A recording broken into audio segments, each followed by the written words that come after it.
Hello everyone, this is Super Spiky Shell. It is about time to rank every cup in Mario Kart World. Some time ago, I ranked all 30 individual tracks in Mario Kart World, but now I want to rank all 8 Grand Prix cups in this game to give off a different approach. Ranking tracks is one thing because they give individual takes on every single one and will show how good some are in comparison, but ranking cups is a whole nother thing because you're not only combining all tracks together, but ranking each cup based off of how it progresses as a journey. And it's even more pronounced in Mario Kart World because the cups have intermissions leading to tracks, and they're interconnected, making each one feel like an actual journey rather than just a collection of tracks. Plus, many of the cups stick to a theme to make each distinguishable. And even though you only get 3 laps in the first track and 1 in the rest, it's still a solid experience. But before I begin, yes, I plan to rank all tracks and all cups in other Mario Kart games when I get the chance. But I really wanted to do Mario Kart World's cups because those ones come with significant commentary that will really make the video interesting. And also, these are based off my own opinion, so if people don't agree with these, that's completely normal. But before I begin, be sure to like, subscribe, and if you can, hit the bell. It supports my channel and incentivizes me to keep making more content. Without further ado, let's begin.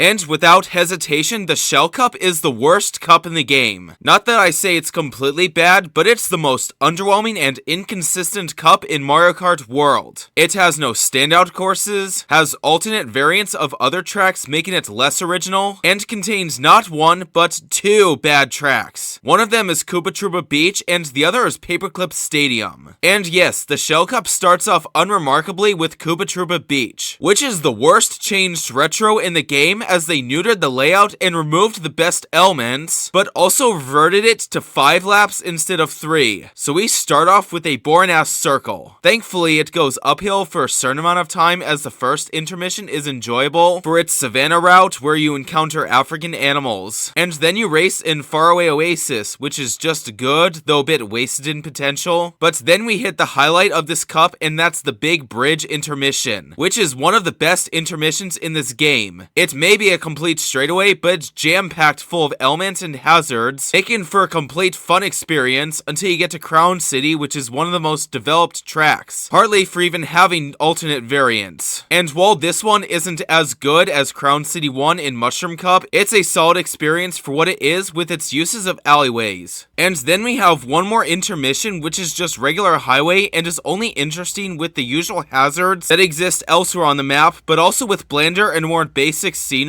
than all the other highways in this game. And then you make it to Peach Stadium for one big epic finale. Oh, it's just that. Yeah, this is Peach Stadium 1, and it's not the main version like the one in Special Cup. So in other words, it's really just Paperclip Stadium instead. It's just this boring 30-second rectangle that is over way too soon, setting us up for disappointment and giving us an underwhelming finale. And by far the worst cup finale we have ever gotten in Mario Kart. Like, how do you approve of this? After the Shell Cup started so badly, it tried to find its footing and kept going uphill as you progress, and then they had to ruin it at the end. It leaves both a sour first and final impression, and is even worse when it's the mid-game point. In previous games, it was beginner retro, so of course it was underwhelming in its last incarnations. But here, there's no excuse when it's not even that. And even then, Mario Kart 7's Shell Cup was better because that one actually put effort into it. If 2 of the tracks weren't good and the intermissions weren't as well implemented, I would have ranked this in one of the bad tiers. But because half the cup was halfway decent, I'm gonna rank it C+. Definitely a roller coaster ride and could have used more work. From this point on, things are going to get more interesting and possibly conflicting. The bottom choice being Shell Cup was an easy decision because we all know what it did wrong, but all the other cups were more difficult to choose from due to being more consistent and interesting. However, after carefully analyzing every single one and how each plays out, the Star Cup started to fall off a bit. I love the overarching theme, which by the way many of these cups have, and that's snow and ice, and that 3 of the tracks and most most of the intermissions are about said theme, and it progresses a bit naturally. But the execution isn't completely spotless compared to some other cups. It starts off remarkably with DK Pass, which is a simple but great track with a nice calming atmosphere as a good way to start off this cup, and would leave us wanting more as we have the rest of the cup. Unfortunately, it starts to lose its footing afterwards. We get one pretty good intermission to the top of the mountain as an epic build-up to the next track as we see Rosalina's Observatory, but then we find out it's actually Starview Weak Sauce. No, it is not Peak, and it is in my opinion the worst track in the game besides Paperclip Stadium. It's just a boring loop around the building and surrounding sky. Well, what a way to set us up for disappointment. It's not as bad when you only get one lap, but it still ruins the build up to this and holds back the Star Cup, considering how much the other cups have less stains like this. Thankfully, it starts to pick up afterwards as the next route is this icy road down the glacial wasteland. It's not too exciting because it's simple road with a blender set in here and the half pipes are useless, but the ice physics are fun and I like the penguin sliding down, so it's still interesting. And then we make it to Sky High Sunday, which is amazing now. I still can't believe Nintendo fixed one of the most polarized tracks in 8 Deluxe, let alone brought it back to another game. And then we hit the home stretch as we drive past Vanilla Lake 1 and eventually abandon icy cold terrain and reach Wario Shipyard as a good finale. And while I personally don't like this remake very much, I think this track is functionally good and concludes the Star Cup on a strong note, even if the original is still superior. Overall, this cup is a hike up and down a snowy mountain with some fun elements that lie within, and then ends on some stormy seas. By itself would be a great cup or possibly amazing if not for the one bad track holding it back a bit. But because of Starvia Weak Sauce and this disappointing build-up, I'm gonna have to knock it down to B+. At least it's more consistent than the Shell Cup. We barely started this list and have reached cups that are very good. Our next cup is gonna be in the A- tier, and okay, this may be a bit controversial considering I think many people would rank it higher, but whatever. At number 6, we have the Special Cup. Despite the low placement, I really like this cup and consider it great. I was originally gonna rank it lower in B+ because I thought the cup itself was just good until a certain point. But after further analyzing it, I think I may have figured out what it's supposed to be. The whole thing is a red carpet to the grand finale, and the tracks themselves are an organic build-up to help give it a defined structure despite not having an overarching theme like the others. I mean, we started Acorn Heights, and just like DK Pass, it's another great track that is on the calming side of things, giving us a warm-up for the rest of this exciting journey as things get more interesting from here. Then we take a good intermission through this forest with some wigglers and other interesting elements, and then we hit Mario Circuit. At first, I was conflicted about this being in the Special Cup considering how basic the SNES circuits are, but considering they put a new spin on them by combining 3 versions as a way to celebrate SNES legacy, and giving us a callback to how the series began, wish we had Mario Circuit 4 also, while also modernizing the Mario circuits and making the worst one more tolerable.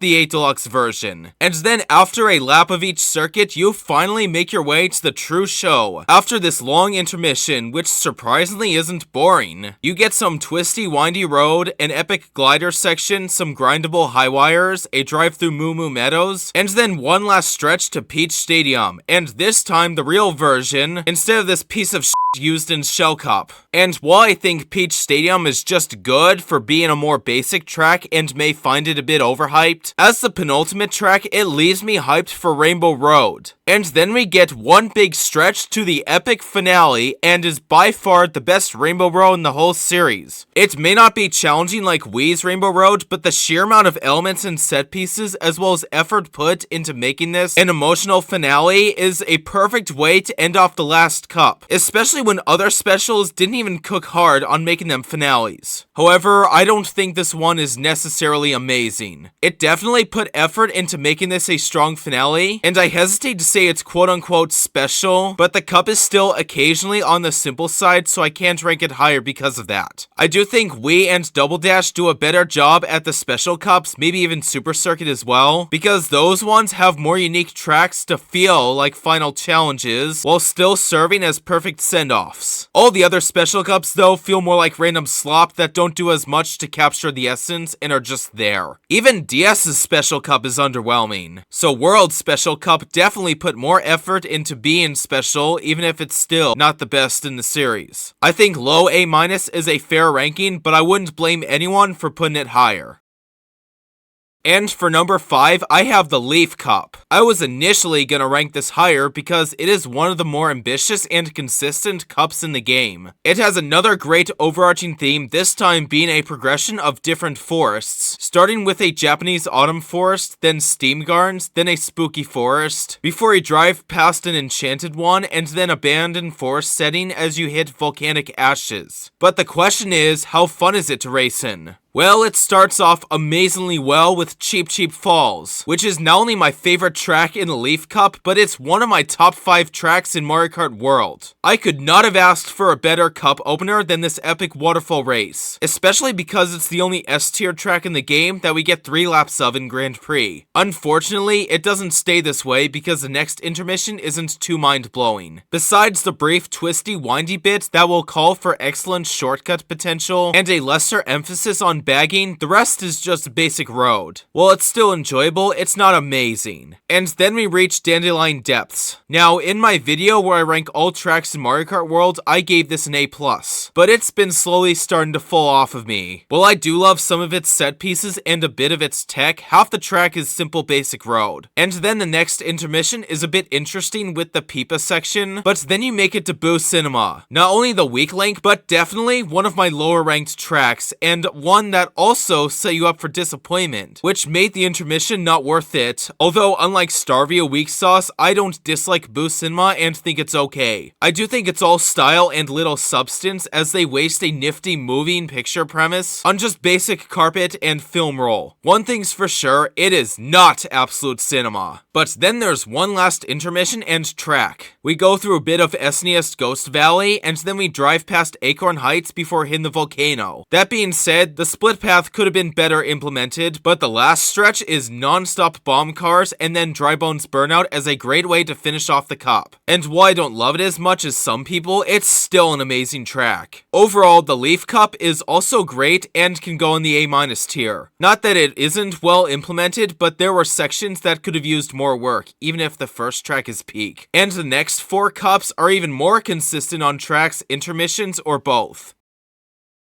To open up the top half, we have the Flower Cup. From this point on, the vast majority of the tracks are amazing or at least great, and not one of them is C tier or below that holds back the cup. And the intermissions are also an almost good enough experience, and progression also does its job. The first half of the cup is desert themed, specifically Sarasaland. Then we enter a bit of desert mountains before the edge of the volcano. So it's a bit of desolate, hostile territory, but definitely not uninteresting, and 3 of the tracks are amazing. And the worst one is still above average, and that's Desert Hills. I covered this track in my course ranking, but I kind of like Desert Hills for its inclusion of Toko-Tokos and Batatons, even if the track is short and unambitious. Plus it leaves me hyped for the rest of the Flower Cup. But then the first intermission is amazing. We get this Fire Snake Cave and epic glider section with sand charvargs to dodge. And then you hit some less interesting but still really good road. And the next 2 tracks, Shy Guy Bazaar and Wario Stadium, are also amazing for their complex branching tech, even more so in the former. Oh, and the second intermission is pretty good, but less to write home about. And then we finish on the highlight of the cup. We start off at this dried out canal, which isn't too interesting, but I kind of like the dash panels and chain chomps, plus it doesn't go for too long. Then this last stretch of road builds up to Airship Fortress as another excellent finale, partly because it's one of my favorite tracks in the series. It's number 3 on my track ranking list, and is most certainly an S-tier masterpiece. Overall, the Flower Cup is very consistent in quality that even when it doesn't do its best, it's still really good enough. I'm gonna put it in the A+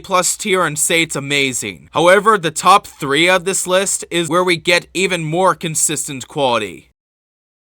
Is anyone surprised by this? Probably not, but normally the beginner cup isn't all that ambitious in a Mario Kart game, as it's a simple tutorial and usually does the bare minimum to ease you into the game and sometimes a little more. And then later cups get more interesting as we go. And that's normally the case with the Mushroom Cup, but in Mario Kart World, they went above and beyond and cooked as hard as they could with it. Just like the Flower Cup, all tracks and intermissions are functionally good, and 3 of the tracks are made amazing. And even if I love the Mesa theme, that's not even the main point of this. It's the sheer consistent quality in both tracks and intermissions, plus a little more when I get to there. We start off with Mario Bros. Circuit. While none more than a decent track, it's a perfect introduction to the game as it introduces you to the game's mechanics before they eventually go all out with them. And the same can be said with the first intermission despite being simple road, as it introduces the track type also. But as soon as you make it to Crown City, we hit the upward spiral, as Crown City is one of my favorite tracks in the game. And I would say it's my favorite track of the cup because I even ranked it higher than DK Spaceport, the other S tier one. That's also the full version in Versus Race. While this is one of the versions you only get one lap of, but it's the best part of Crown City as I love the rooftops, and it has an epic glider bit. Yes, I said it's better than Crown City 2 in the Shell Cup. Then the next intermission and track is also amazing. You start off in another part of Crown City to experience other bits of it, but after you leave, you get some trains and rail grind bits as a warm-up for Whistle Stop Summit, which is handled excellently. And then another intermission is still great because of the twisty, windy bits, but also shortness of guardrails. But when you make it to the last track, we get probably the best cup finale in Mario Kart World's Grand Prix, with an exception of Rainbow Road. That's right, DK Spaceport is the most perfect finale ever. The other tracks were good enough as they were being cup enders, except for friggin' Paperclip Stadium, but they were also regular races with one lap.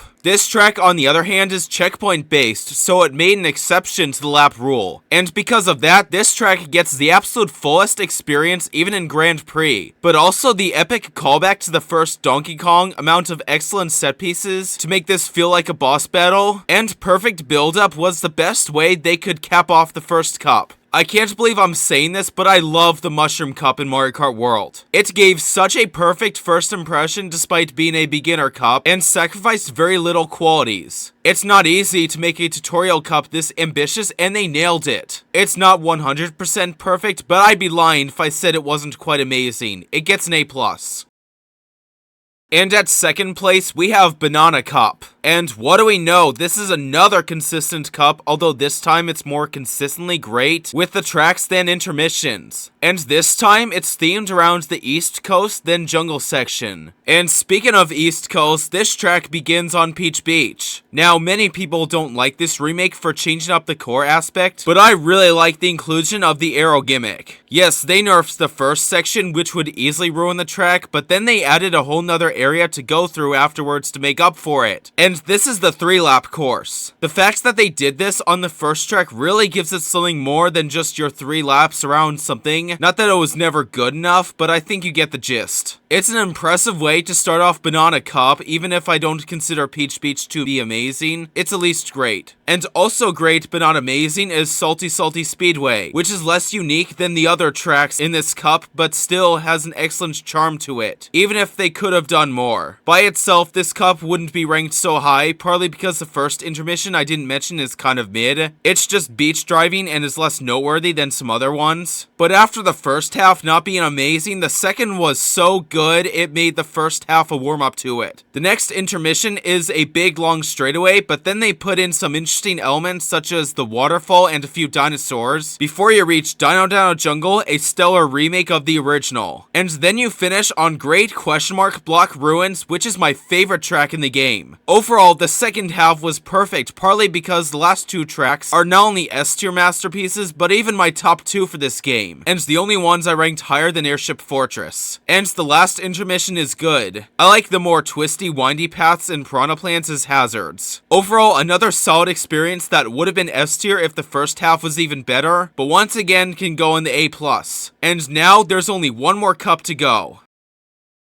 That's right, the Lightning Cup. By far what I consider the best cup in the game. Out of all the cups that have overarching theme and progression, none of them are as memorable as this. I mean, this cup is industrial themed, starting off with farmland, then you progress towards more chaotic and heavier industries, and finish on a volcanic storm cloud as some sort of evolution from how you went from this to this. and doesn't even include mentioning that 3 of the tracks are S tier and the quality as a whole is the most consistent it could ever be. And actually, I don't mind Moo Moo Meadow's inclusion in the penultimate cup. I know it's short and simple track that would be better off in an earlier cup, and the track isn't even all that interesting, but it's also the only Moo Moo Meadows that I actually like in the Mario Kart series. Plus, considering how crazy and hectic the rest of the cup is, it works as a calm before storm. And the first intermission follows up on that with the addition of Patui's and Choco Island 1. But just like the Mushroom Cup, the first track and intermission is good enough to leave you wanting more, then the rest of it is an amazing experience, in this case a stellar experience. First of all, Choco Mountain is the most underrated remake and is S tier for its titular difficulty and charging chucks, and perfectly raised all stakes for Lightning Cup because it doesn't even fall apart after. We get a great intermission afterwards. Sure, it's just another highway, but the twistier roads and higher shortcut potential made this more unique than other highway intermissions, and it kind of reminds me of Shroom Ridge, an already great highway. And all this leads you to Toad's Factory, which is the best track in the cup, and this needs no introduction, we all know how good it is. And then not only is the last track S tier, but even the intermission as well, because you enter volcanic castle walls and get to drive past Big Donut and deal with a few boom booms, and then an insane split path section that actually isn't wasted in potential thanks to the many jumps, lava bubbles, and boulders. And then you end on one giant storm being Bowser's Castle. Not only did the Lightning Cup perfect most of its track and intermission selection, but it even went out of its way to tell a story. I mean, you start off with a simple farm, then you reach natural territory that became industrialized, then you reach a fully man-made factory, and then you abandon all natural settings and reach hostile volcanic territory as a sign that nature slowly got taken over. The fact that it went the extra mile to give the Lightning Cup the most organic structure it can ever get is something I will not forget. And for that, I cannot rank it lower than S tier. It's by far the most perfect cup in Mario Kart World, and I will not be convinced otherwise.